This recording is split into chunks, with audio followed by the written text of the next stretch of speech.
4 cara menghasilkan banyak uang walaupun cuma tidur-tiduran aja. Warren Buffett pernah berkata, "If you don't find a way to make money while you sleep, you will work until you die." Artinya, jika kamu tidak menemukan cara untuk menghasilkan uang ketika kamu tidur, maka kamu akan bekerja sampai mati. Kita bisa melihat di perkotaan, banyak sekali orang yang sudah tua meminta-minta uang di pinggir jalan, atau mereka berdagang secara kecil-kecilan demi untuk mencari sesuap nasi agar bisa hidup lagi di hari esok. Bukan cuma di perkotaan, di perkampungan atau di pedesaan juga sama. Banyak orang yang sudah tergolong lansia, tapi masih bersusah payah pergi ke sawah-sawah atau berkebun agar bisa memperoleh sejumlah uang. Padahal, di usianya yang seperti itu tenaganya sudah sangatlah lemah dan mudah capek. Tidak sama seperti waktu masih muda dulu, tetapi mau tidak mau mereka tetap harus untuk melakukan itu semua, karena mereka tidak menemukan bagaimana cara menghasilkan uang walaupun sudah tidak bekerja lagi, atau sudah bisa istirahat menikmati masa-masa tua bersama keluarga di rumah. Lalu, apa saja 4 cara untuk menghasilkan banyak uang walaupun cuma tidur-tiduran aja? Jadilah investor saham. Harta karun terbesar di dunia ada di dalam pasar modal, bukan di dasar laut. Lo Keng Hong.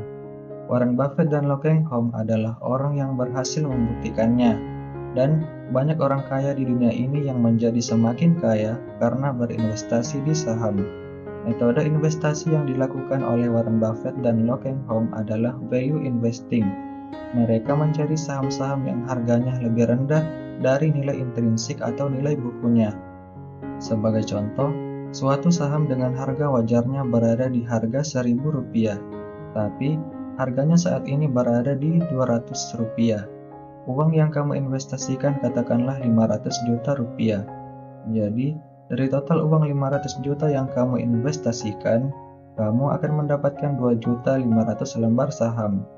Sehingga, ketika suatu waktu harga saham tersebut sudah kembali ke harga wajarnya yaitu di Rp1.000 per lembar, maka total investasi kamu yang sebelumnya Rp500 juta meningkat menjadi Rp2.500.000 juta.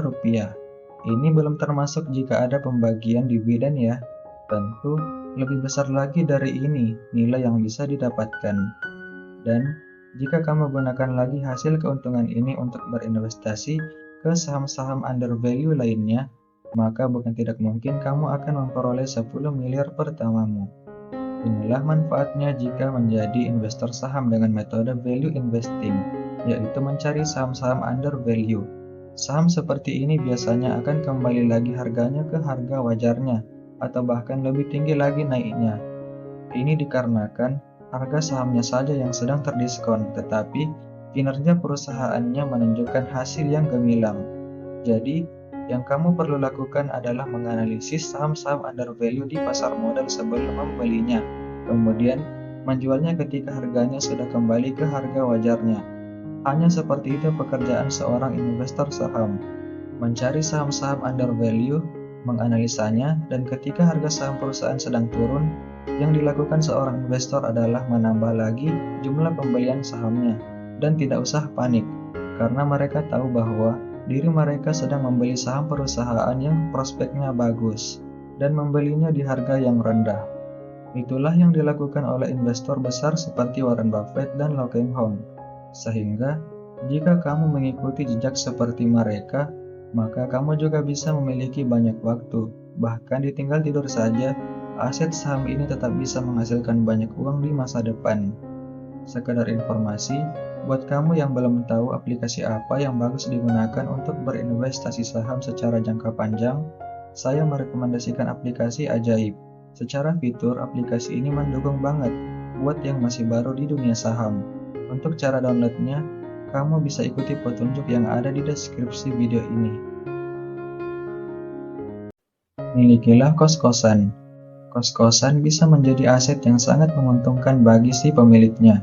Di era sekarang, banyak orang dari perkampungan, baik itu mahasiswa maupun orang yang sedang mencari pekerjaan merantau ke perkotaan. Begitu juga sebaliknya, sehingga mereka tentu akan membutuhkan tempat tinggal.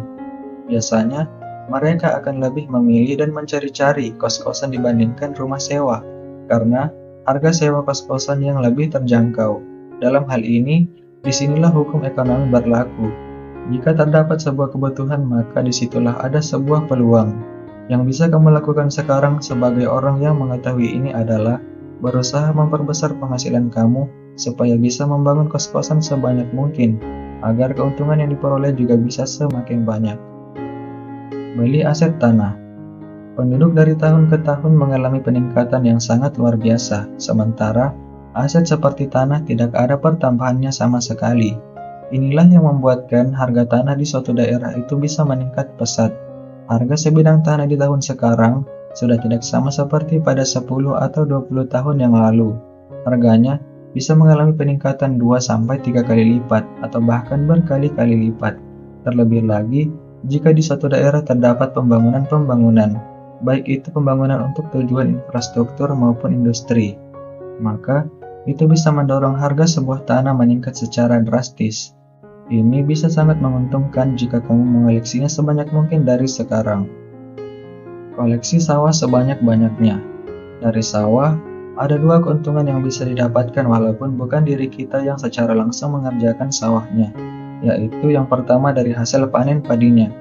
Kamu bisa bekerja sama dengan petani, kemudian nanti hasil keuntungan panennya barulah dibagikan sesuai kesepakatan bersama. Dan untuk keuntungan yang kedua adalah dari capital gain atau kenaikan harganya. Tidak perlu melakukan apa-apa, cukup beli sawahnya di masa sekarang, lalu menjualnya kembali pada 10 atau 20 tahun akan datang. Maka kamu sudah bisa mendapatkan capital gain yang lumayan besar. Bayangkan, jika kamu bisa memiliki 10 bidang sawah hasil kerja kerasmu dan kamu menjualnya pada puluhan tahun mendatang, tentu itu sudah bisa menjadi penghasilan yang lumayan untuk kehidupan di masa tua nanti. Dan aset yang berwujud seperti ini minim risikonya, tidak sama seperti aset saham dan sejenisnya yang memiliki risiko lebih tinggi. Kurang lebih, itulah 4 cara untuk menghasilkan banyak uang walaupun cuma tidur-tiduran aja. Semoga bermanfaat. Terima kasih.